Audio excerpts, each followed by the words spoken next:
नमस्कार। चलिए आज बात करते हैं पहले विश्व युद्ध की। ये कहानी इस बात की है कि कैसे एक अकेली घटना, एक गोली, एक हत्या, एक ऐसी भयानक तबाही की वजह बन गई जिसने दुनिया के इतिहास का रुख हमेशा हमेशा के लिए बदल कर रख दिया। तो सवाल यही उठता है कि आखिर ये हुआ कैसे?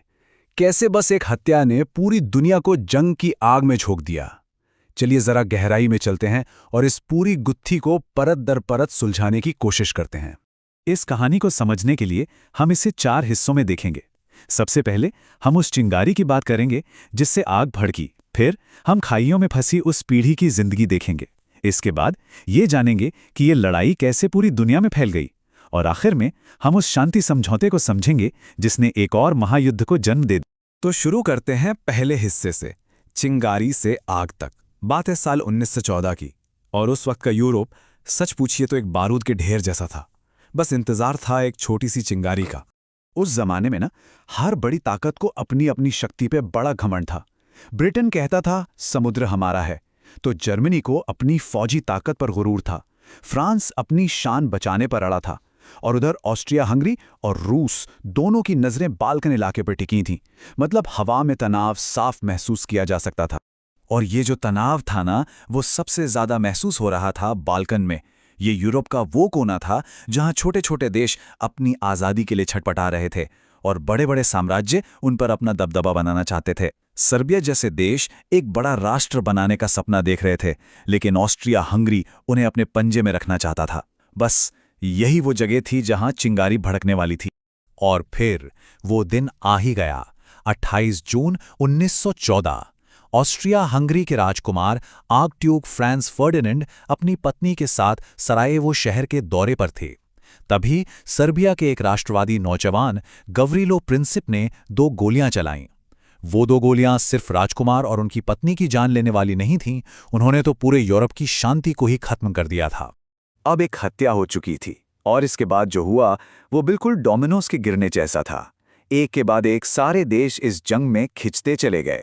देखिए कैसे हुआ ये सब। ऑस्ट्रिया हंगरी ने सर्बिया को धमकी दी, तो सर्बिया के पीछे रूस आ खड़ा हुआ।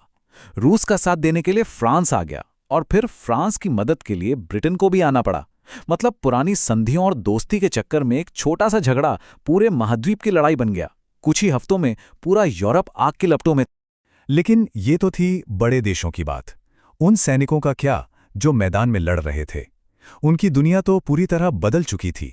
ये एक सैनिक की डायरी के कुछ शब्द हैं जो उस खौफ और अनिश्चितता को दिखाते हैं जिसमें लाखों लोग जी रहे थे। पश्चिमी मोर्चे पर तो युद्ध का मतलब ही बदल गया था। अब लड़ाई बहादुरी की नहीं रही थी, ये तो एक तरह की मौत की फैक्ट्री बन चुकी थी।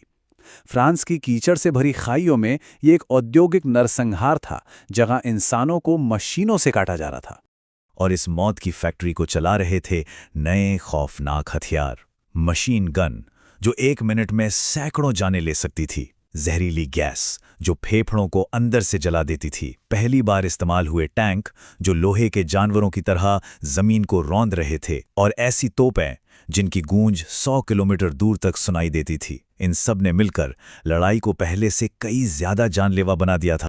एक और सैनिक ने अपनी डायरी में जो लिखा वो सुनकर रोंगटे खड़े हो जाते हैं। कीचड़ हमारा बिछौना है और आसमान हमारा कफन। सोचिए, ये लाइनें उस नाउम्मीदी को दिखाती हैं जो खाइयों में बैठा हर सैनिक महसूस कर रहा होगा। जिंदगी और मौत के बीच का फासला जैसे खत्म ही हो गया था। और ये तबाही सिर्फ खाइयों तक ही सीमित नहीं थी। इसका असर उन घरों तक पहुंच रहा था जहां से ये सैनिक आए थे। जरा फ्रांस की उस मां के बारे में सोचिए जो हर रोज अपने बेटे के खतों का इंतजार करती थी। पहले खत में उसने लिखा, मां मैं ठीक हूं, और आखिरी खत में लिखा था, अगर मैं वापस ना आऊं तो मेरा कमरा वैसे ही रखना। और फिर एक दिन दरवाजे पर एक अफसर आया, सबसे बुरी खबर लेकर। यह सिर्फ एक मां की कहानी नहीं थी, ये पूरे 50 लाख परिवारों की कहानी थी। धीरे धीरे ये आग सिर्फ यूरोप तक ही सीमित नहीं रही।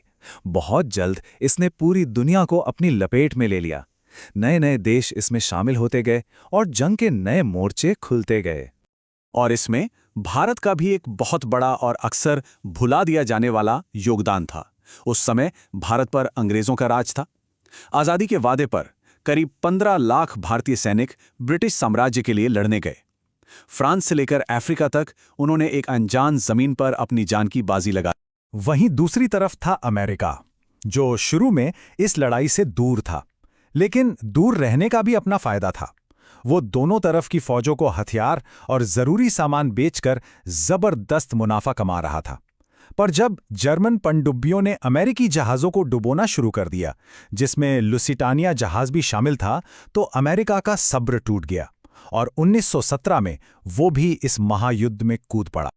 और इसी के साथ हम अपनी कहानी के आखिरी पड़ाव पर पहुंचते हैं, जहां युद्ध तो खत्म हुआ, लेकिन एक ऐसी शांति हुई जिसने अनजाने में ही एक और भी बड़े युद्ध की नींव रख दी। 11 नवंबर 1918 सुबह के 11 बजे लड़ाई की बंदूकें खामोश हो गई। युद्ध खत्म हो गया था, लेकिन इसकी जो कीमत चुकाई गई वो बहुत बहुत बड़ी थी।